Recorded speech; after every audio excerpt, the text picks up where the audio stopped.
అందరికీ జై శ్రీ గణేష్. సో ఈ రోజు మనం దూల్పేటకి అయితే వచ్చినాం. దూల్పేటకి వచ్చిన తర్వాత చాలా ఇట్లా తిరుగుతా అంటే మనకైతే ఒక కాడన్ అయితే ఐడాన్స్ అయితే చాలా యూనిక్ ఉన్నాయి భయ్య. ఉన్న 3 గణేషులు అయినా చాలా స్పెషల్ గణేషులు అన్నట్టు ఒక్కసారి చూద్దాం మనం. ఒకసారి చూడండి భయ్య. కింద చూసుకుంటే రామాంది అండ్ ఇక్కడ చూసుకుంటే మనకు రాముడి అవతారంలో గణేషుడు అయితే దర్శనం ఇస్తుండు.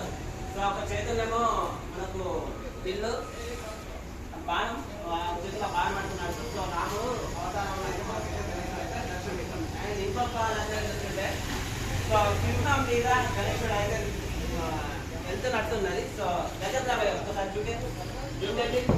సో చాలా యూనిక్ ఉంది గణేశుడు. పైన తలపా వచ్చేసి క్లాత్ భయ చాలా యూనిక్ ఉంది. ఐరాలు కూడా మెయిన్ చూసుకుంటే ఇక్కడ చాలా యూనిక్ ఉంది ఇది కూడా. సో కృష్ణ అవతార గణేశుడు. సో ఫ్లోట్ ఇక్కడ నెమ్మది అండ్ చూసుకుంటే ఇక్కడ మనకు నెమ్మది పైన ఇక్కడ తీసాం. సో ఇక్కడ చాలా యూనిక్ ఉంది భయ్య. అండ్ తలపాలో చూసుకుంటే light maroon colour light ash colour ఉంది. చాలా కలర్స్ అయితే యూజ్ చేసారు. పంట చూసుకుంటే చాలా స్మూత్ ఉంది ఇది.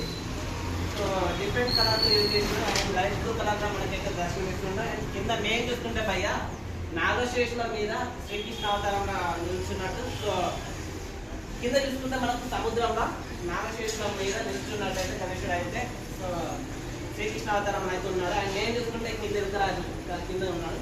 సో ఇది వచ్చేసి ఇంకా 3 ఐడియాస్.